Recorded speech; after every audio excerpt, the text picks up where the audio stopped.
TDP party Janasena party పొత్తులో వెళ్తున్నారు. బేసిక్గా చూసుకున్నట్లయితే కనుక వైసీపీ పార్టీకి 151 సీట్లు ఉన్నాయి. అండ్ అలాగే చాలా బలమైన అభ్యర్థులు ఉన్నారు. ఏం చూసుకొని అసలు ఆ పార్టీని ఓడిస్తారని మీరు అనుకుంటున్నారు?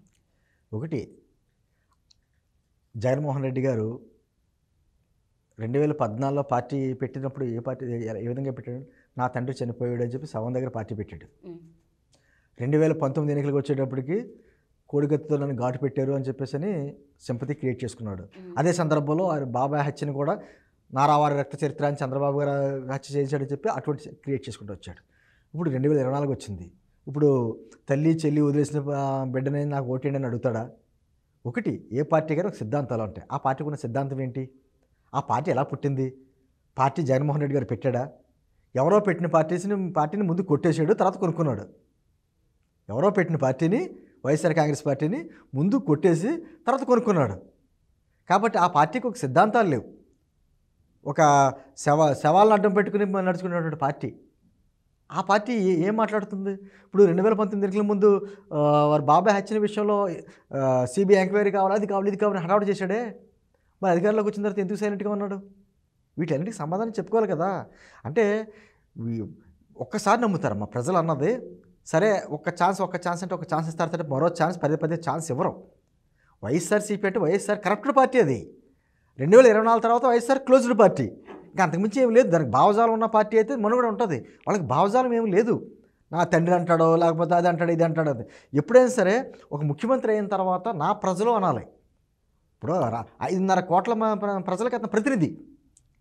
అటువంటిది ఎక్కడైనా మీరు నా ప్రజలు అన్న మాట మీరు విన్నారా? నా బీసీలు, నా ఎస్సీలు, నా ఎస్టీలు అంటాడు. అటువంటి వ్యక్తిని మరి ఏ విధంగా? బీసీలు అంటే ఇదివరకు గతంలోని బీసీ అంటే మీ అందరూ బీసీలు అనుకునేవారు. అటువంటి బీసీలని 56 కార్పొరేషన్ల కింద విడదీసి 56 ముక్కలు చేశాడు. ఎస్సీ ఎస్టీలు ఆ విధంగా ముక్కలు చేశాడు. మైనార్టీలని నేను వస్తే ఇస్లామిక్ బ్యాంక్ ఏర్పాటు చేస్తానని మాటలు చెప్పాడు. మైనార్టీలు మోసం చేశాడు. ఏ రంగాన్ని అతను మోసం చేయలేదు, ఏ ప్రజలను అతను మోసం చేయలేదు. కాబట్టి ఏదో రాజన్న రాజ్యం, అదేదో స్వర్ణయుగలాగా మాట్లాడితే రాజన్న రాజ్యం తీసుకొస్తానని చెప్పేసి అంటాడు. ఆ రాజన్న రాజ్యంలోనే కదా దుర్మార్గాలు చేసి కోట్లు సంపాదించింది. 2004 ఎన్నికలకు ముందు వీళ్ళ ఆస్తులు ఏంటి? 50 లక్షలు ఎంతో చూపించారు అఫిడవిట్లో. 2009లో వీళ్ళ ఆస్తులు చూడండి, 1000 కోట్లు. ఎందుకు వచ్చినాయి? ఇలా భారతదేశంలోనే ధనిక ముఖ్యమంత్రి జగన్మోహన్ రెడ్డి మాట్లాడితే అతను ఏదో ఒక పేదవాడిలాగా, పేదలకు ప్రతినిధిలాగా. అతను అసలు అర్హత ఉందా ఆ మాట? తాడేపల్లి ప్యారిస్ నుంచి గుంటూరు వెళ్ళాలంటే స్పెషల్ ఫ్లైట్లు వెళ్తాడు, రోడ్ల మీద తిరగలేడు. రాధాగారు మీరు ఒకటి చెప్పండి. ఎన్నికలకు ముందు ప్రజల్లో తిరిగాడే, ముద్దులు పెట్టుకున్నాడే, బొగ్గలు నిమిరాడే. మరి ఎన్నికలు అయిపోయి ముఖ్యమంత్రి అయిన తర్వాత పరదాలను అడ్డుపెట్టుకు ఎందుకు వెళ్తున్నాడు? ఎందుకు భయం ప్రజలంటే? ప్రజల ముఖం చూడడానికి ఎందుకు అంత ఇది?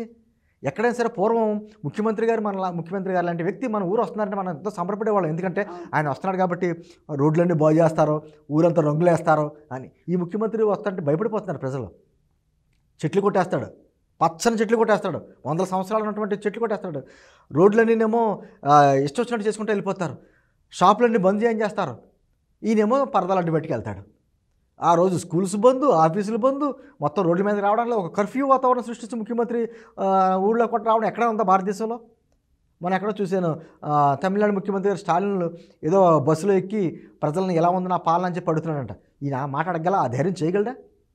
అంటే అతనికే తెలుసు మరోసారి నాకు అవకాశం లేదు, నేను ఇంకా ముఖ్యమంత్రి రాలేను అనేటువంటి విషయం మనందరికంటే కూడా బాగా ఎవరికి తెలుసు అంటే జగన్మోహన్ రెడ్డి గారికి తెలుసు. ఇంకొక విషయం ఏంటంటే రీసెంట్గా ఆయనే చెప్పున్నారు సీట్లు మార్చబోతున్నాను అని. సో దానివల్ల ఏమన్నా వైసీపీ పార్టీకి ఎఫెక్ట్ అయ్యే ఛాన్సెస్ ఎక్కువ ఉన్నాయంటారంటే ఈ ఎలక్షన్స్లోని?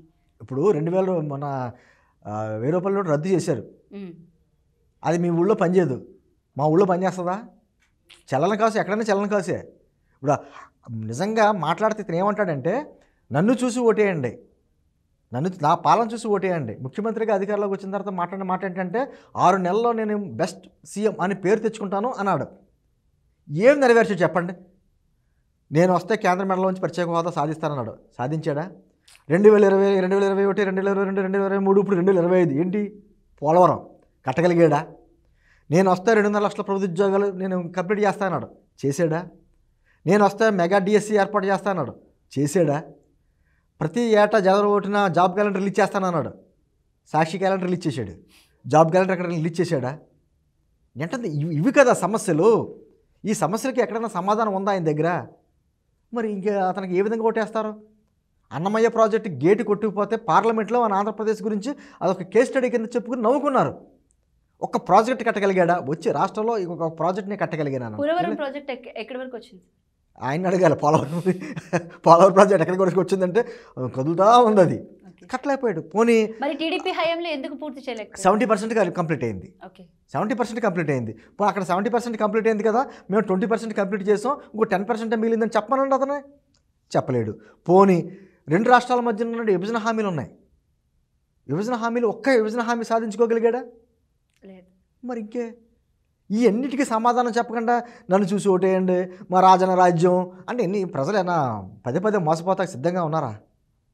అంటే ఖచ్చితంగా ఈ పార్టీకి ఇంతటితో సమాప్తం. అందుకే అన్నాను 2024 తర్వాత వైఎస్ఆర్సీపీ అంటే వైఎస్ఆర్ క్లోజ్డ్ పార్టీ, ఇంకా ఆ పార్టీకి మనుగడ లేదు. ఇంకా చాలా మంది ఎమ్మెల్యేలు వైసీపీ పార్టీతో జగన్తో విభేదించి బయటకు వచ్చిన వాళ్ళు ఉన్నారు. మనం చూసుకున్నట్లయితే ఉండవల్లి శ్రీదేవి కానివ్వండి, లేకపోతే కోటమిరెడ్డి శ్రీధర్ రెడ్డి కానివ్వండి, ఇలా చాలా మంది విభేదించి బయటకు వచ్చినారు. అంటే దేనికి, ఎందుకని? ఒకటి అతని నిరంకుశ భావజాలం.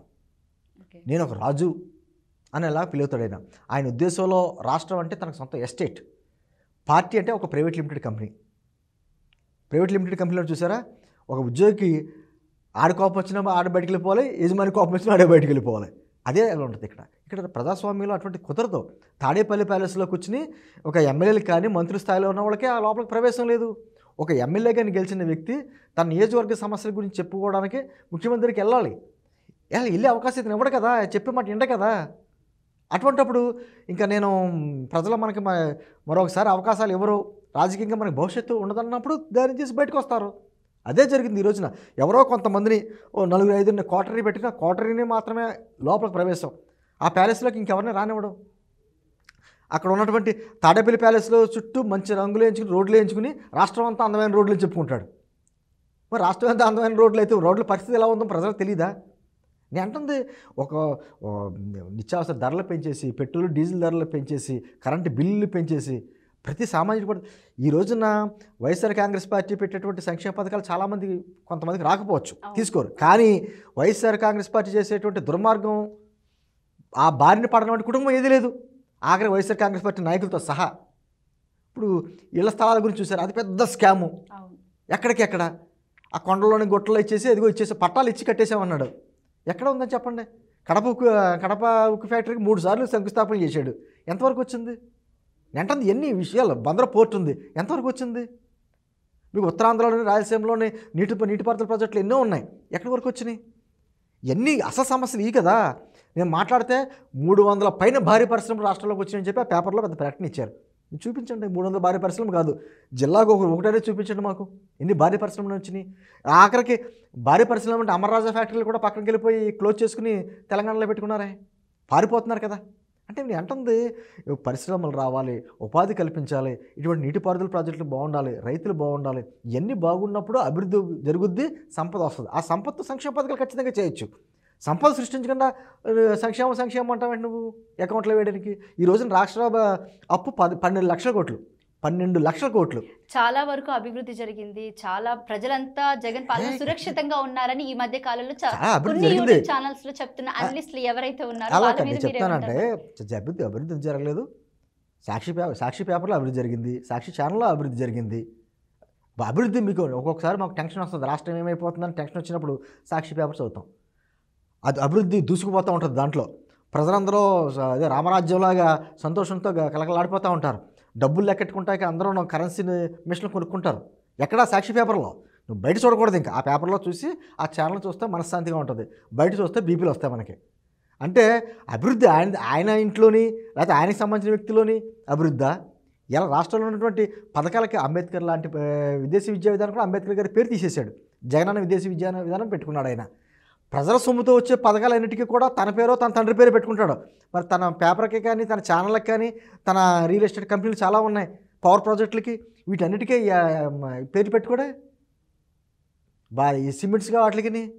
అంటే ప్రజల సొమ్ము కాబట్టి తేరగా వచ్చింది కాబట్టి ప్రజల సొమ్ముతో ఆయన వాళ్ళ ఏదో ఇడుపులపాయలో ఆస్తులు అమ్మేసి ప్రజలకు ఇస్తున్నట్టు అని జగనన్న విద్యా దీవెన లేకపోతే వైఎస్ఆర్ జగనన్న వైఎస్ఆర్ జగనన్న వైఎస్ఆర్ వీళ్ళు ఏదో రాష్ట్రానికి ఆస్తులు అమ్మేసి ప్రజలకు పంచుతున్నట్టు.